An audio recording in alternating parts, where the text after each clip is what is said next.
of issues to take up.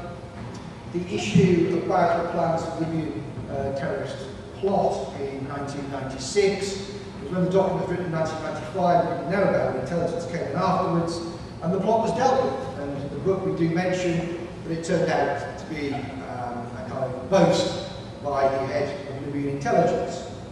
And that's why this didn't happen, but again, we managed to also neutralise the agents involved by compromising them, because we obviously want to take the chance that people are going to put down bombs and kill people on an enormous scale.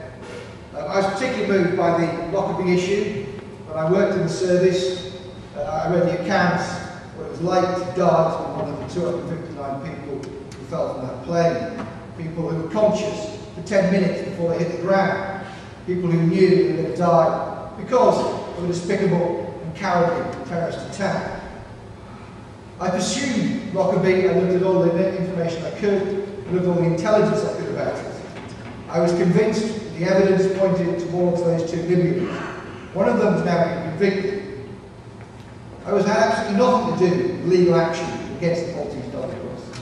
I had absolutely nothing to do with burgling people's premises who wanted to show that film, an entirely legal film. And of course, if I heard about that, I would blow the whistle on that as well.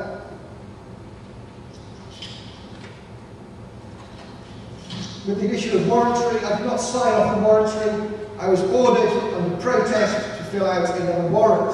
In MI5 was no trade union, there was no employment rights. I complained to my managers as far as I could, as they were ordered to reapply for those warrants. When I had the opportunity to expose this, I did so in the Mail on Sunday, I did so in more depth in the book. I was not in charge of A1, I was an officer in G9 at the time of the Victoria investigation. When A1 came to me with this lunatic idea of arresting me on chaff charges, my first reaction was to tell my bosses they were doing it and I didn't agree with it. In fact, there was a note on a file in MI5 in which I record my protest at this. And again, that was one of the reasons why I left the service. I didn't want to be part of an organisation that would arrest people on trumped up charges. And again, that is exposed now in the book. I am saying it's fundamentally wrong, and I would want absolutely nothing to do with that. But I have played absolutely no part in persecuting people who made the Maltese double cross. What I did do was put out a document which refuted the information of the film, and I think I've been vindicated by the fact that one Libyan intelligence officer was convicted in a free and fair trial. And I think the question we've got to ask is why was MI6 trying to deflect the attentions from the Libyans to the Iranian regime? Because given what's happening in the world at the moment, we can see the US is itching to invade Iran. Perhaps that was the plan in the 1990s. If they could have fingered the Iranians for Lockerbie, it would have made it much easier for them to use that excuse to go into Iran.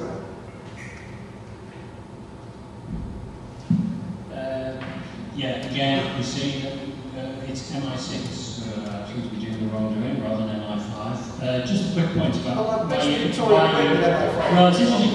said, reading between the lines. First of all, I did not say that you were in charge of A1A, but the usual A1A came up with this lunatic plan, as you called it, so somebody must have mentioned to them Victoria Britain was of slight interest. And in the book, you blame everybody, even down to the person delivering the post. Everybody rather than you. You filled in the form. See, the problem I have is that you've given it seems to me, three reasons as to why you had to leave MI5. The first one was that, in fact, you had to bother going through the process of getting individual arrest warrants in order to intercept Libyan communications using DHL couriers. That was the version of the Mail on Sunday. Then there's another version, there's two versions lying in the book. There's one about what happened to Victoria Britain. Below, as you admitted, you signed it off under duress. Why didn't you leave at the time, immediately? The third thing is about the general MI6 plot to assassinate Colonel Gaddafi. So you've got three different reasons for now you might say, well, all three came together, but the problem is when each one is put forward, it's put forward as the main reason. And given the fact that you were in contact with journalists before you left the service, I would suggest that maybe the reason why you left the service is that you calculated at that time, late 1996, that you Labour was going to win the election, that Cathy Master would go away with it, and maybe you and your partner were going to carve out an alternative career as media commentators without being prosecuted. And you were surprised, as you said in the book, and you're angry about the fact that New Labour has decided to prosecute you. What I would say there is that is concern about having been thwarted in, if you like, and this has been a charitable view, in a career plan that you planned that you really didn't expect to get in prison for it. You underestimated the consequences. But then again, it looks like there's one rule for you, that other people like Tomlinson can be prosecuted under the Official Secrets Act, but not you. You and your partner can go around briefing the media on a certain line on Lockerbie, and that's all right. MI6 go around briefing the media on Iran, and that's disinformation in the media.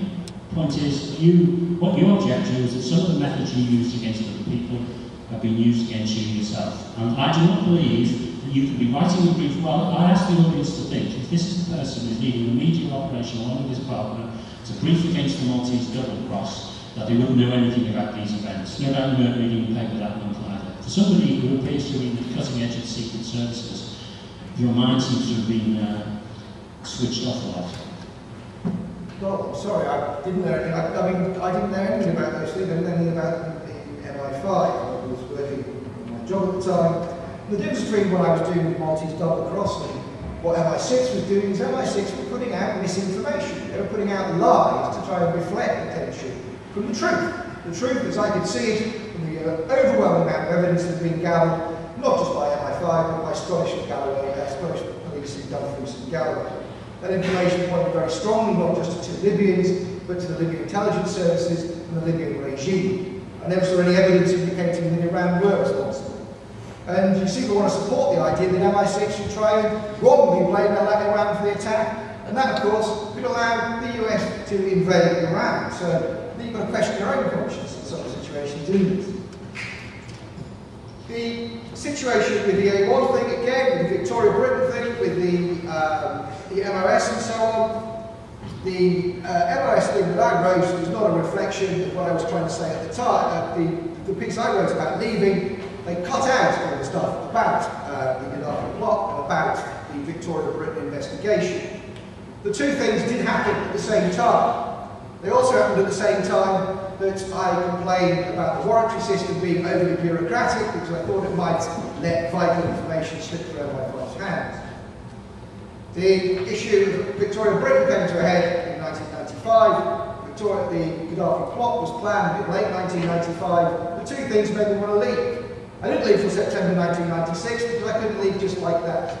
You've got to get a job so you can leave and actually live, basically, and that took some time. So I had to serve my time at MI5 until I got a post in a company, and then I left MI5. But all those good reasons why I left, I don't think there's any inconsistency with saying that those are all good reasons for leaving an organisation that you've grown disillusioned with. As I say, I left because I didn't believe Victoria Britain should have had privacy invaded by the spoons. If she hadn't been Deputy Foreign Editor of The Guardian, I don't think that would have happened. And the irony is, of course, is none of us here would know about that if I hadn't blown the whistle on it. The same with MI6 funding our terrorist enemies. Nobody here would be any the wiser unless I'd actually gone to the trouble of trying to raise that so people do actually know about it. And on the Lockerbie issue, as I say, what I'm trying to do is put out the evidence that I received.